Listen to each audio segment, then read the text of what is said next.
Welcome to Unsilent with your hosts Dave and Brian. This is not another current events podcast. We're digging deeper, diagnosing, and discussing what's really going on today, how we got here, and providing observations for future generations. Welcome to Unsilent. We're Brian and Dave. We'd love to hear where you think we got it right and where we got it wrong. You can do that by visiting unsilentpodcast.com. Visit any of the social media channels where we love to hang out, including Rumble's got a great comment section, or just shout it into the ether and maybe we'll hear you. I don't know. So, Brian, what's new in your world this week? Well, I'm traveling the week we would normally record. So we're recording this a week early. So if, in fact, 3I Atlas was revealed to be full of aliens, and people are wondering why we're not talking about that, that's why. So either that or we're already corrupted by the machine. I don't know. Who knows? That's right. Or we've been, put into slavery already. So yeah. All right. Well, I got a couple of things to share with you this week. One of the sayings that will probably make it in the history books. You know, every generation has like their sayings that kind of go after them, like they become kind of caricatures of them, like groovy man and that kind of stuff, right? But there's a handful of now, and one of those is they said the quiet part out loud. That's like it's headlines on social media posts all the time, right? I thought this was kind of a good illustration of that. I don't know if this person meant to say what she said here, but maybe she did. I don't know. But for years it was denied. But here's Karen Bass, the mayor of LA, so to speak, saying the quiet part out loud here. I'll let her say her piece here. We know that this has impacted undocumented immigrants who in Los Angeles are Angelenos because we don't make the distinction. They are neighbors and workers contributing to our city, and they continue to be swept up in these actions, denied their rights, and subjected to fear and uncertainty without legal protection. Okay. So there's no distinction between a U.S. citizen and a person who's not here legally. No distinction. And further, Dave, the U.S. Constitution, the laws that we are guaranteed in the U.S. Constitution don't just apply to the U.S. citizens, they apply to everybody in the world. Well, it's interesting. I kind of picked up on that. Without any legal protection, she says. So, is there some kind of irony in that they're here without any legal authorization, but they have legal protection? I mean, I would, as a fairly pragmatic guy and a square peg in a square hole kind of brain, I would say the legal protection is don't come here, like, don't make the first act of your stepping foot in the country the one where you're breaking the law. Like, that's your protection. Yeah, I mean that is and the idea that the U.S. Constitution protects everybody on planet Earth who happens to make it here, including illegally, what are they thinking? What are they thinking? That's the only thing I can ask. What are they thinking? That makes no sense. I think it's and again, this will be somewhat snarky, but I don't mean it quite as humorous as it's like I don't mean this like the caricature. It's going to sound like I mean it. It is kind of funny, but I think to answer your question, they think their way is best for all inhabitants of Earth, not just the people confined to our geographical area. Right. I think that they are so confident and so proud of their position that of course everyone wants it this way, even people who don't live here. Of course our ideas are so great that Ugandans are craving for my ideas. Well, wouldn't that qualify as being racist? Right? I mean, don't think about it. If you say that our ideas are best and they need to be, and everybody worldwide needs to adopt those ideas, and by the way, they can come here too. It seems to me that is sort of de facto dehumanizing to other systems. Now, I mean, so that's a rhetorical question because obviously, and also to be clear, no, I've not heard anybody say that they think their ideas are so grand that of course everybody on planet Earth should have. I'm not I've not heard anybody say that, but it However, sure smells that way to me. well, However, right? I mean, sure, maybe they don't say that blatantly, but that's basically what's being said. Well, and the other thing about this is the presuppositions that go into her statement, right? You have to believe that one, for what she said to be true, you have to believe that it's okay and perhaps even desirable for anybody who wants to come here to come here. Anybody. We got 380 million people in this country. There's about 8 billion people on Earth, 8-ish billion people on Earth. Whenever they do studies or, surveys or whatever abroad, this is the number one place people want to come. Yep. And so you have to believe that, one, that's okay. You have to then therefore believe that it's a good idea that's in some inexplicable to me way that we could support that many people. I mean, even if they all came to work, can we support that many people? I mean, is the land physically capable of doing that?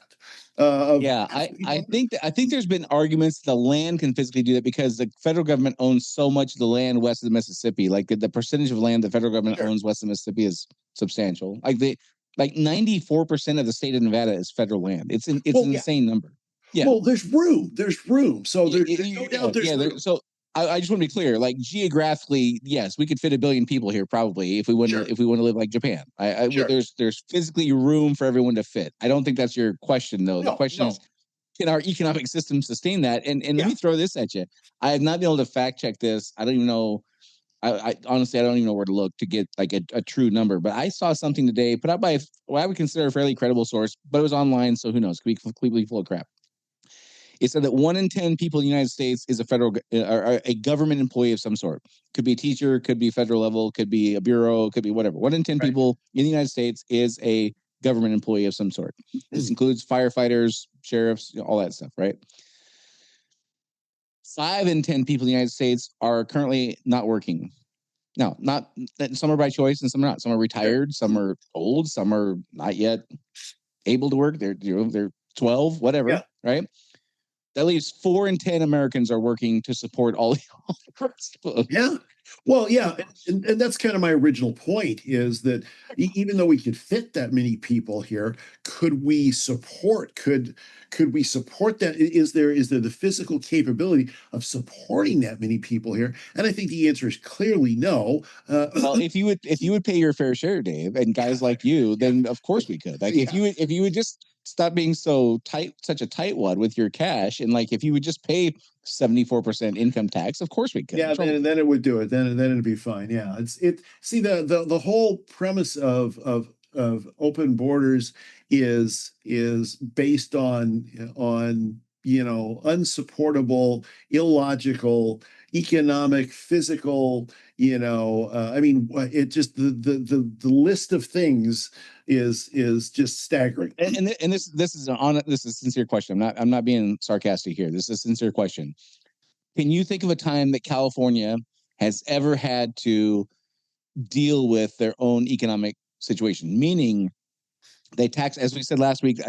If you're making over $500,000 a year in California, you're paying 54% tax between the city, the county, the state, and the federal, right?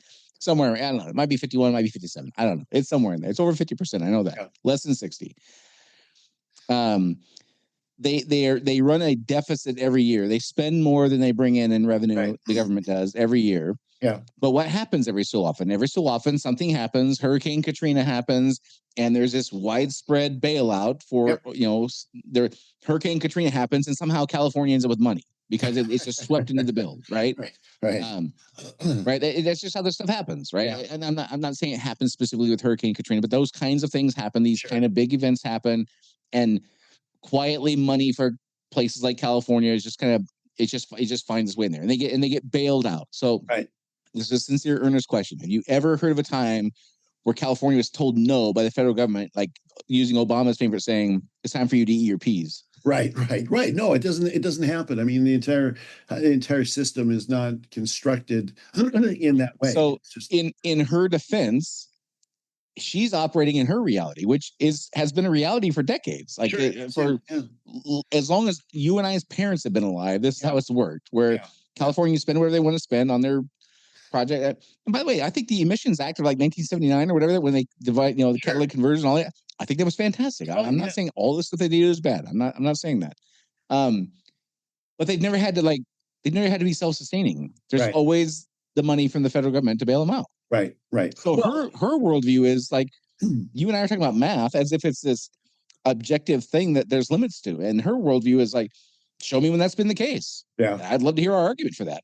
Well, she's in that regard, that's true. Since in the last 80 years, and this is not even just the United States. I mean, you can point this problem to almost globally at this point. So we've lived on borrowed money in every country in the world. I mean, maybe not Saudi Arabia, I don't know, but the world has lived on borrowed money for the majority of that time, and eventually, and we've believed, and it's proven true, that we can keep printing more, borrowing more. We've got these bizarre relationships between the federal government and the Federal Reserve, but then even smaller countries with their own central banks have these bizarre incestuous relationships.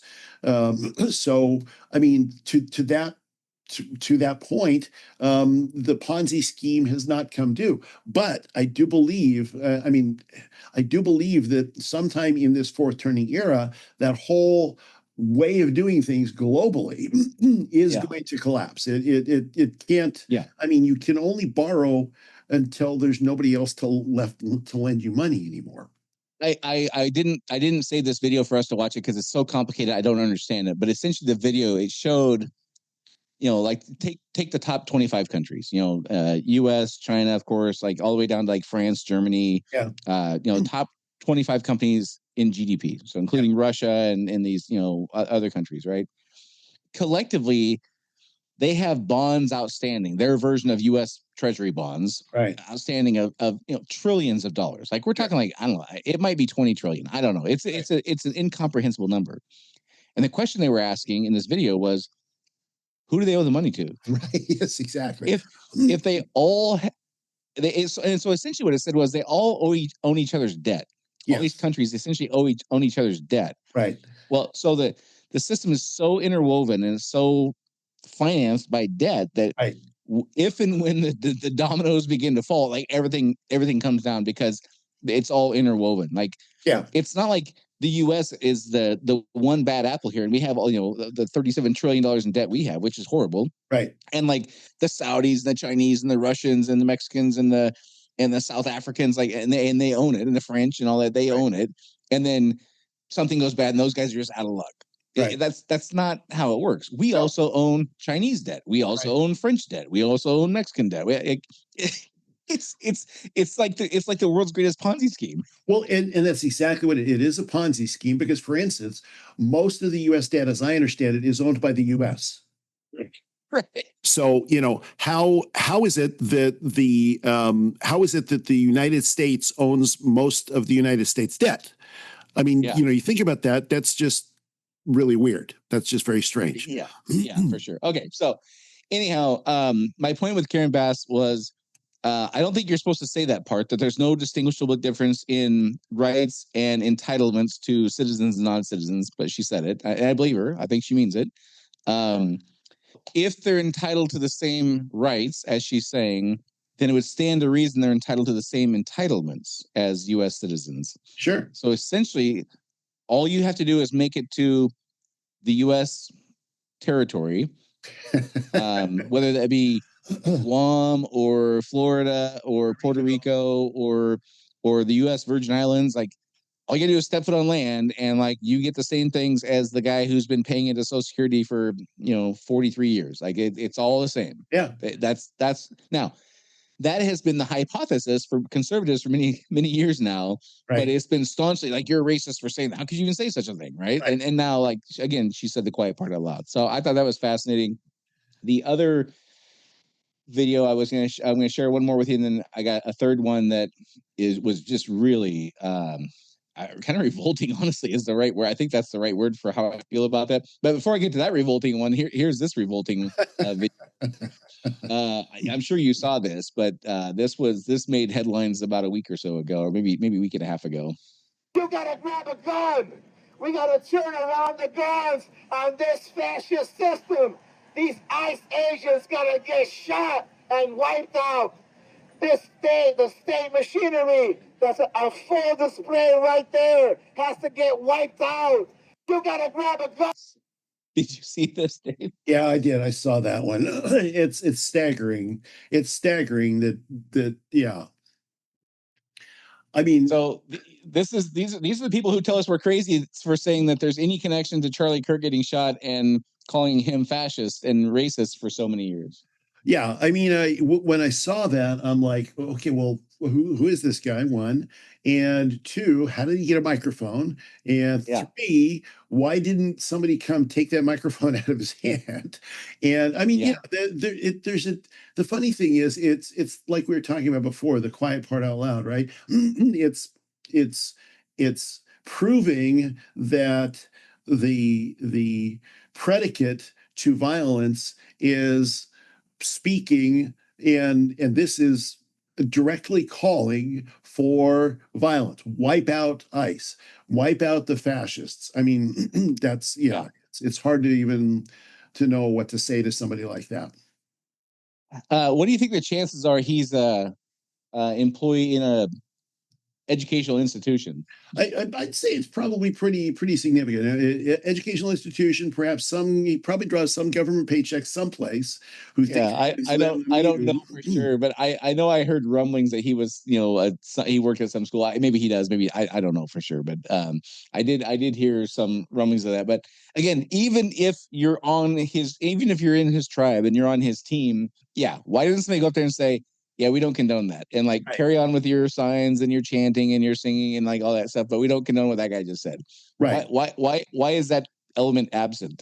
Well, and I will bet you that, and this is a supposition on my part. I will bet you that if somebody stood up at a Trump rally or some other conservative rally and said something like, "Well, just shoot these people or shoot those people," I bet somebody would come up and say, or the next speaker or somebody would say, "No, we don't go along with that." I'm pretty sure that wouldn't be allowed to stand. I'm pretty sure you'd have was this I'm sure that Joy Behar on The View the next day must have condemned this, right? Yeah, I didn't save that clip. I didn't it didn't come across anywhere I was looking, but I'm sure you're right that it was, I'm sure it was loudly denounced. I'm being completely sarcastic. I doubt CNN mentioned it even for a half a second. There'd be none of that. Fit the narrative. If it doesn't fit the narrative, the media doesn't report on it. Yeah, but don't forget, you're crazy. You're a colonialist and a racist if you believe there's connection to somebody getting shot with the word "catch this fascist" on the bullet after calling them fascist for 10 years like that. You're out of your mind, Dave. Exactly. You're probably a Bible thumping, clinging to your guns and your religion kind of thing. You're just a loon. Never mind. Okay. All right. So here's the one I found most troubling, though. This is if this caption is correct, he is a CEO for Pfizer. And I've seen the CEO of Pfizer, and I think that that's accurate. So, but this is a 46-second clip, but listen to what this guy has to say about this new invention. FDA approved the first electronic pill, if I can. So electronic pill is this new FDA approved invention. Call it like that. It is basically biological chip that it is in the tablet. And once you take the tablet and dissolves into your stomach, sends a signal that you took the tablet. So imagine the applications of that, compliance. The insurance companies to know that the medicines that patients should take, they do. They take them. It is fascinating what happens in this field. It is basically biological chip. All right, so he repeats himself there. So what he said was, imagine the applications, and then he said, imagine the compliance. Compliance. Yeah, that's when I heard that, I was like, whoa, I think we just crossed a fairly I would consider dangerous line here with compliance and medication and electronic pills. I don't think this is AI, Dave. I think this is real. No, I'm sure that is real because that is, and it's not surprising. I saw the background there of where he was speaking at the WEF, World Economic Forum. I'm not surprised that. I know it's shocking that a forum like that would host such a conversation. Yeah, they would have something like that. Well, I mean, yeah, it's a dream come true for an autocrat, for a star chamber of people that want to control everything everybody does. Because if you and I have something inside of us that tells them where we're at, what we're doing. Just imagine you put GPS inside each person, right? I mean, you deduce their patterns of walking around and determine that they're not going to the right places. And sorry, your bank account doesn't work anymore. Or I mean, and that's the most sort of mundane. Yeah, that's the more mundane of it. Yeah, of something like this. I mean, it truly what it reminds me of, and I've been thinking about this a lot lately. It reminds me of the Matrix. Right. Basically being hooked up to the machine, and now I'm gonna have to look into this. He said the FDA has approved this? He said that's what he said. He said the FDA has approved this. Now, I mean, the FDA approving basically inserting trackers into somebody's body. I mean, well, tracker to be clear, the FDA approved. My understanding is that the FDA can approve trials before they go broad application. Sure, like the FDA approves it. So a FDA approval probably has there's probably different variations of what that means. Right. It doesn't mean just mean like all of a sudden they're going to sell them at Costco, probably. Right. But okay. So aside from the GPS portion, what if there was pharmaceuticals who could change your mood and change your calculus for risk? Or we have those. we have those things that people actually take those with prescriptions now, right. Like Prozac, for example, or whatever. Right? We have things that alter blockers in the brain that either limit consideration of risk or phobias or like whatever. Right? Again, I'm not a doctor. I don't know how this stuff works, but if you mandated that people take something that changed how their brain worked in some way, again, not that they would like program you to like learn jujitsu, right? Not something specific like that, but block just kind of portions of how your brain makes decisions, like I don't know, independence. Right. Like if it's slightly altered your calculus to favor safety and comfort more than independence and freedom, imagine what that could do for you. Well, so we don't even have to imagine what that looks like in totalitarian hands, because we have the example of World War II. In World War II, the Nazis, and this is now well documented, the Nazis basically doped up their tank troops and their soldiers. One of the reasons the Blitzkrieg was so effective was because they were blitzed. Because the German soldiers that were executing the Blitzkrieg were high to a great extent of the time. So they were, I mean, you've heard the anecdotes. I mean, I could just look outside my window and tell you about that right now. You've heard the anecdotes of people taking different types of narcotics that then, again, as you mentioned, eliminate the fear of any consequences, eliminate make your risk tolerance completely high, make you more aggressive. Well, that's one of the reasons the German war machine was so successful, is because they doped up their people to make them better soldiers. Well, you could do that if you were the government and said, well, here's I probably better not use that analogy. I was going to say, here's your new vaccine, but I'm not going to use that one. I'll get accused of being on RFK's side or something like that, right? But just imagine what that could do to an entire population in a very, compliance. That's when he said that word, that one word is the chilling part, is the most chilling part of all this. And the way that all of the, and just look at the body language of the people there when he says it. They're all sitting around, legs crossed, compliant. I mean, all that's missing is their snifter of brandy and their cigar and and pontificating how wonderful this would be. And well, there should have been what is it, Mike Myers, Dr. Evil and his cat should have been sitting there. I mean, that's basically what it was. That's That's staggering. Well, and it's the elites. It is, and we know the World Economic Forum it's populated by elites who sit around and think of what they think a utopia looks like. It looks like what we talked about on our previous episode about utopias, and this is a utopian world is one in which there are the philosopher kings who run things, and there's the rest of us who drones, essentially like the Borg collective of Star Trek, who just we go about doing our work and doing the things we need to do to keep the society going. That's essentially what that kind of technology empowers. Now, I am a very technologically forward-thinking guy as a general rule, but I am incredibly skeptical and incredibly nervous about that kind of technology being in the hands of anybody. Because if it's in the hands of anybody, then it can be used for controlling populations, controlling individuals, and shaping society in very unholy ways. Yeah, I always wonder, not that I think that it's the obligation or responsibility or that they have the time, but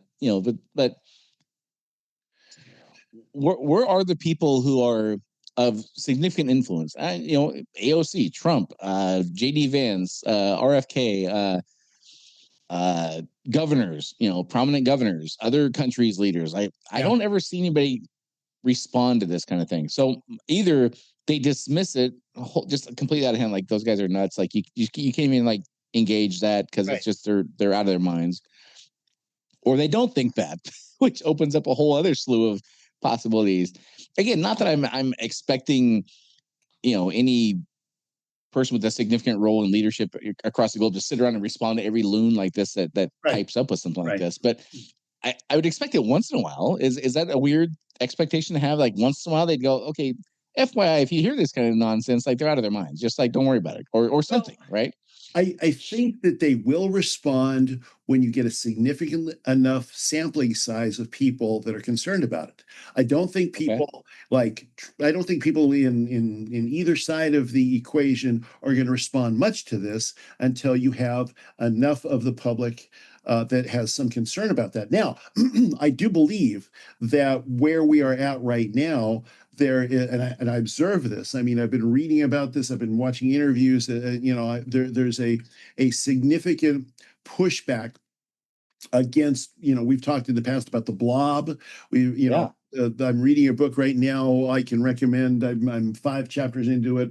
It's called Against the. In fact, I'll recommend it right here. It's called Against the Machine on the Unmaking of Humanity. It's by a fellow by the name of Paul Kingsnorth, and it's essentially talking about how there are. And the machine is not just, and it relates directly to this. The machine is not just, the Matrix kind of physical machine, but the metaphor of the Matrix works perfect for it because it's the things, it's the economic, it's the social, it's all of the systems that force us into kind of these lockstep, marching down the road towards whatever progress, whatever is called progress. Now, this thing that we just watched fits absolutely perfectly into that. It's progress because I can make a sound argument for that and say, hey, if we just had all these little diagnostic, nanobots rolling around in our bloodstream, it could detect something bad. It could go kill a cancer cell before it even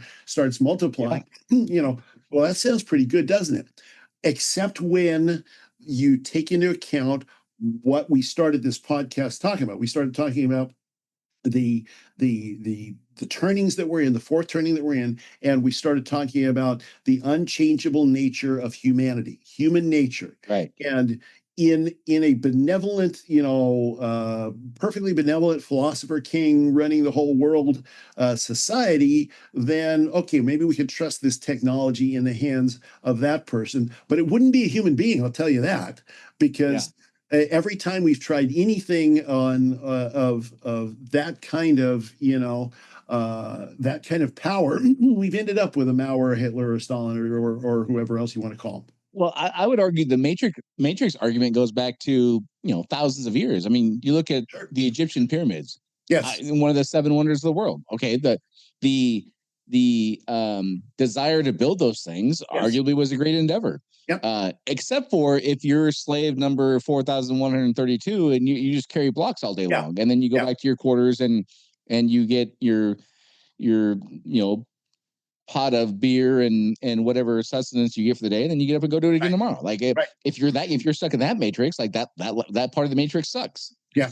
Well, and that is if you're the guy who's in charge of building the pyramid, like your life's pretty good. It's all the same to me. It's all a matrix of some sort or another, right? totally. And it's funny that you mentioned that. Coincidentally, you mentioned that because this book I was reading that talks about that matrix, that machine, says that from a human civilizational perspective, it really did start with the pharaonic dynasties. It started in the ages of the pharaohs with saying we've got this great societal thing we're going towards, and we're going to have to break a few eggs. In other words, tens of millions of slaves over hundreds and thousands of years to make this. But this is that is the beginning, and it has repeated itself over and over and over. And each time it repeats itself, it does so with greater precision and greater cunning. Back then it was the whip and the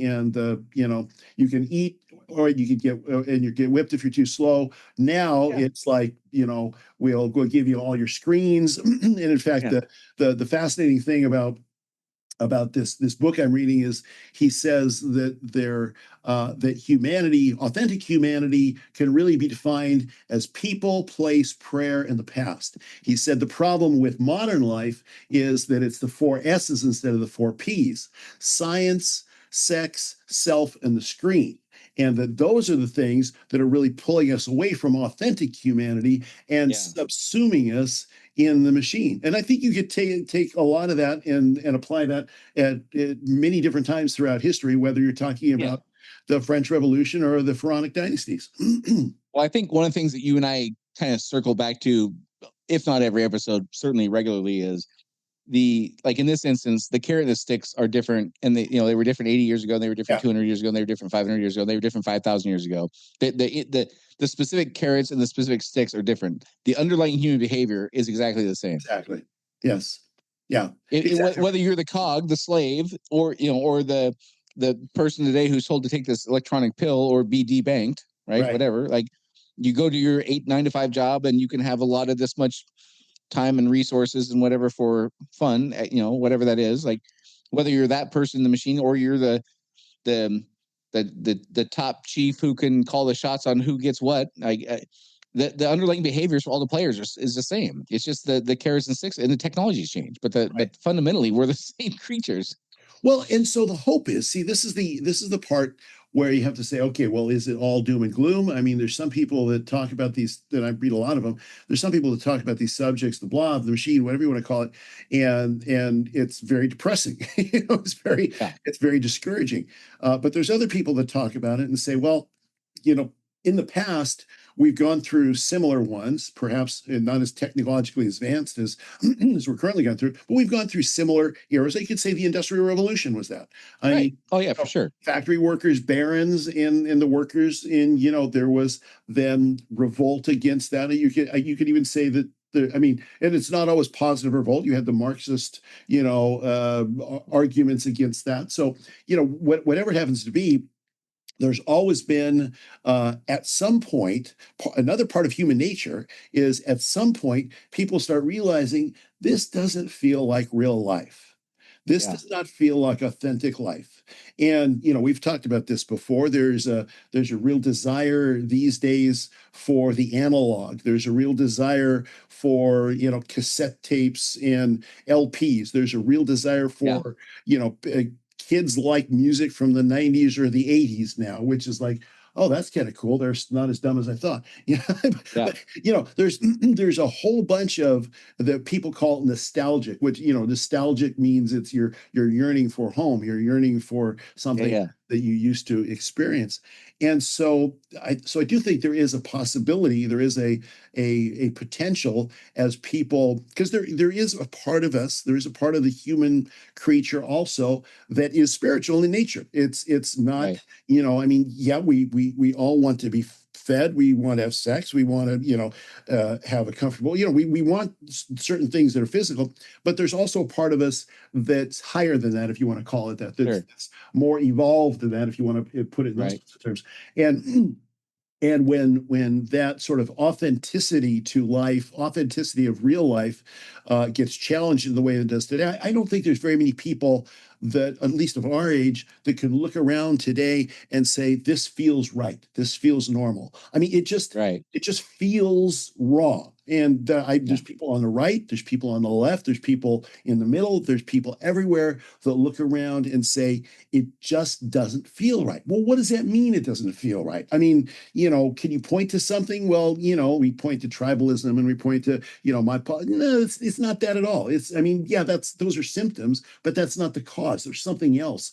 And so I do think it's the blob, it's the machine, it's the relentless progress, a relentless march towards progress that I thought was going to be the greatest thing ever, but it turns out it's got some downsides because it ends up robbing us of our humanity.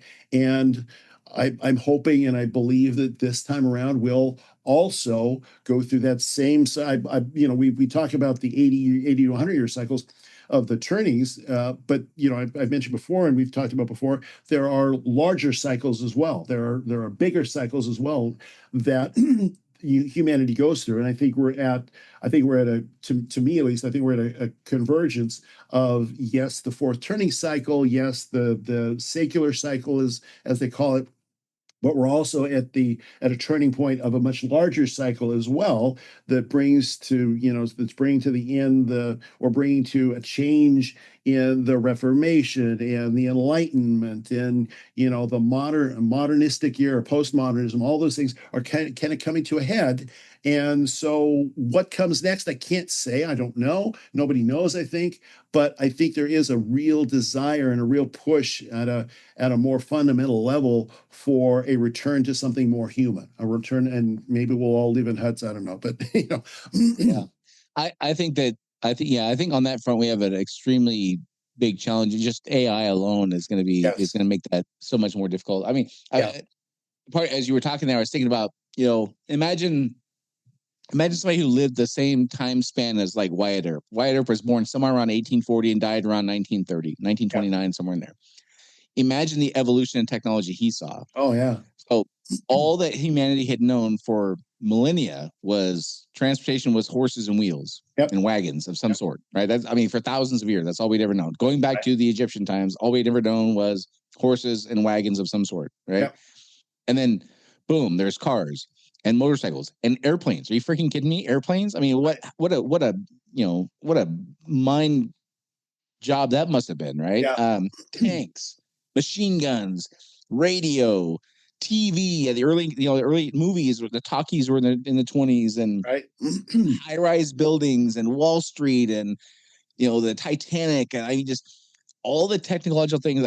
I'm sure that the guy born in 1840, had the same, just like, oh my gosh, the world's coming to an end because technology is making us less human. We're not growing things in the field anymore. We're detached from Earth, and I'm sure we all go through these things. And I think that we have these eras, we have these periods of time that some are, like you said, some are 20 years, some are 60, 70, 80 years or 100 years or whatever, where we have an idea of like what normal, quote unquote, normal is. Right. And then as things start to unravel in different cycles and things like that, what the nostalgia is, what we crave is what it was like when we were a kid. We were confident what quote unquote normal was and how it's quote unquote supposed to be. And then as those things evolve or unravel, whichever way you want to look at it, and probably both are happening at the same time, we have so much uncertainty about the future. And certainty is one of those things that we really crave. We want to know what is going to happen. That's one of our strongest drivers in the human psyche, is wanting to know what's going to happen. Right. And it all is lost in these eras, right? Yeah. But also with the technological advances. But I think we get spun out now on the technology much more than we should, because every generation goes through this stuff. Every generation goes through their version of AI. I would argue that AI is a big one. Yeah. No question. Yeah, for sure. But I would also argue the car was a big one. The computer was a big one. Sure. Just all these things are massive changes psychologically in how we just do the world. You know what I mean? Yeah. No, I think we get spun on the technology piece too much, and we lose sight of the other stuff, which is that more like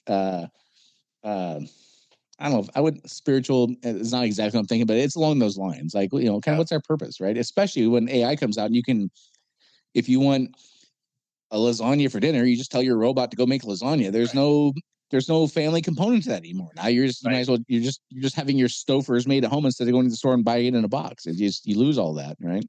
Well, and I think it's hard then for us to understand history because we put the overlay of our own experience over previous millennia, previous generations. You think like the way that we feel about something is the way that they would have felt about the thing that they're encountered in their age, when in reality our entire approach to the world changes through these massive shifts in society. To change the Industrial Revolution, as you said, changed the entire world in the way that we viewed the universe. And I mean the Reformation, Martin Luther and all the religion changed fundamentally from being a priest tells you what to think and you can't talk to God without the priest to you talk to God yourself, see how it goes for you.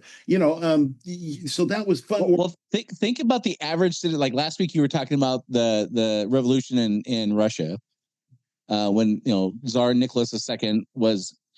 Imagine being a 40-year-old man or woman in 1902. You're 40 years old, and you believe the Tsar was put in place literally by God. Like the Tsar was chosen by God. The Tsar essentially is God. Yeah. And then fast forward, 18 years, 16 years, 1918, and now all that's gone. Yeah. Your entire worldview is absolutely shaken. Right. You and I are not going to experience anything like that, probably. Like that's just got to be a complete mind job. Like you just got to be like wondering what the hell, what is what anymore, right? Yeah. Well, yeah, because people, like you say, people want stability, and the thing they want stability in most of all is their own worldview, is their understanding of how the universe works. So we look at like Copernicus, so we look at Galileo, we look at the different, no, this isn't really where. Well, why did they just listen to him and look at his evidence, listen to him, and say, oh yeah, you must be right. No, we got to kill the guy. It's like, right. How does that make any sense? Well, it's because you challenge the entire basis of a worldview, and then that makes people, especially powerful people, very upset and very concerned about their power going away. I mean, it's the story of Jesus and the scribes and the Pharisees in the Bible. So why didn't you just believe what the evidence of your eyes? Why didn't we believe the evidence of our eyes in the Industrial Revolution or in the Enlightenment or in any kinds of these things? It's because the worldview gets changed and challenged, and therefore so these things usually then come along. These monumental changes like this usually come along with violence. I mean, you have so as we're talking this through, that again, I tend to oversimplify things, but I don't know, maybe I'm not oversimplifying this, but it seems like as we're describing these different changes, again, going back 5,000 years or 100 years, or even looking at the coming out of World War II until let's say 1968. That was an era where people had a particular worldview, and then post 1968, let's say until like 1982, somewhere in there is a different era. Sure. Is it too simple to say that every so often we have to change our idea of what our purpose is, like not only individually but collectively? Like, what's the purpose of the human experiment, or what's the purpose of my life through these different eras? Is that too simplistic of a way to look at it? No, I think that's true, especially on a corporate level. It might not be true on a person by person level, or it might not be true as much on a person by person level, but it certainly is true on a corporate level, because and by that I mean on a society wide level, because what we thought our purpose was coming out of World War II and into the 50s and 60s was, well, freedom and democracy conquered totalitarianism, and the first half of the 20th century saw the fall of empires, the fall of dictatorships, and now we are just going to build the kingdom of God on earth, basically. And so we believe that was our. But if you just looked at your average, mechanic in 1952, and he's married in 1952, it would have been very normal for him to have a wife who didn't work. Yep. And they had kids who went to school. They had their 1.7 cars. They had their 1,200 square foot house or 1,400 square foot house. They had their 0.37 acre lot, and the purposes of each person's role was well defined. Yes, very well. Right. Yes. If I'm the man, I'm the provider. If she's the wife, she's the provider in the home. She provides emotional stability. She looks out for the emotional needs of the kids. Right. The husband, the father, he's the breadwinner. Okay. Yes. Yep. Now take that exact same family and transport them to 1972. Right. Completely different set of rules. Yep. Now you cannot be the woman who wants to be. It's a little less clear that you're supposed, quote unquote, supposed to be the mom who takes care of the kids. Yeah. Right. And the dad, like your role is a little bit different. Even the kids' roles are okay. Take the exact same family again and transport them to now 1988. Completely different set of rules for how the individuals are, quote unquote, supposed to live to thrive in this era. Yep. And you take that exact same family and transport them to today. It's completely. I mean, I think it is individual for each era in these little micro eras, like 15, 20-year eras. Just when we get shit figured out, Dave, the rules change. Is what my point is, right? Yeah, that is true. Yeah, I do think that's true. I think the ones that are harder to deal with are when they're not so gradual. You could say, some of the ones that we shifted from, the 60s to the 70s to the 80s, there was a movement in a direction, right? It was moving like, okay, let's go back to the 60s, women's liberation, right? It was nobody talks about women's liberation now because it's like feminism and there was a movement in a direction, and so you could sort of see. So it was absolutely different. It's absolutely different. But I think in a lot of those cases, there was a lot of hope around, at least around, maybe the younger people had hope that things were changing in positive ways as time went on. Sure.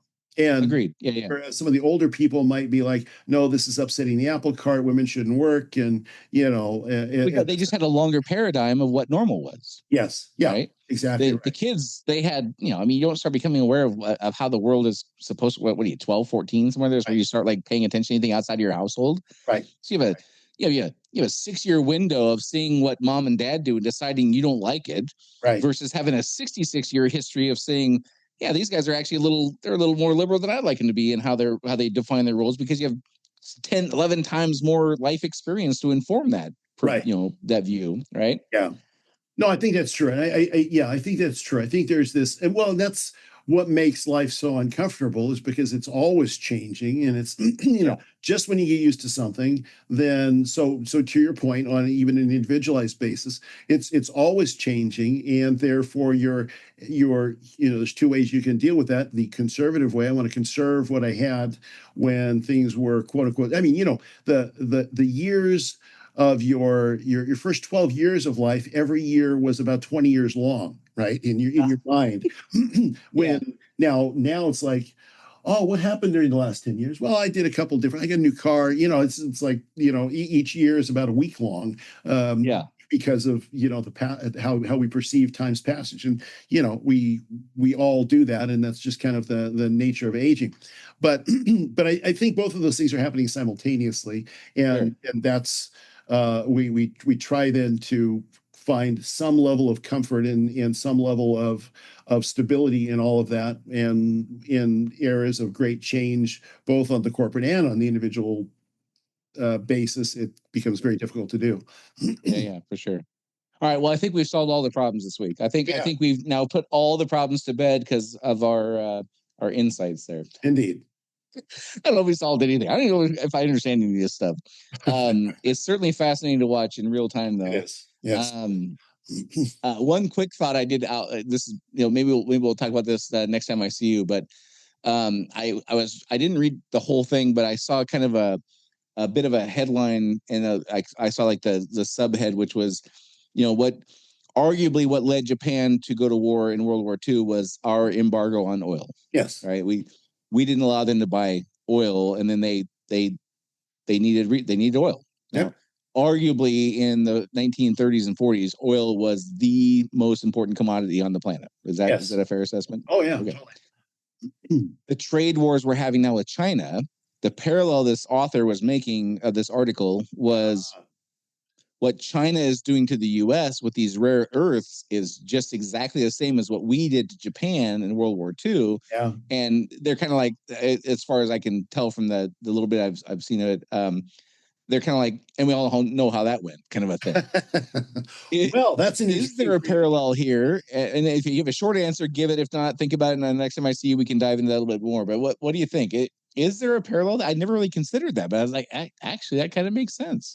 Well, I mean, there's certainly a parallel because the people don't realize that rare earths are fundamental to lots and lots of things. I mean, you can't build an iPhone without the modern or any of our modern electronics without the rare earth minerals. So now hopefully China has learned from that they shouldn't cut us off altogether because, we don't want a repeat of all that.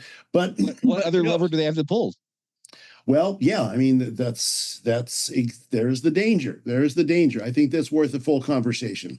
Yeah. All right. Well, we'll noodle on that. Next time I see you, we'll pick that up.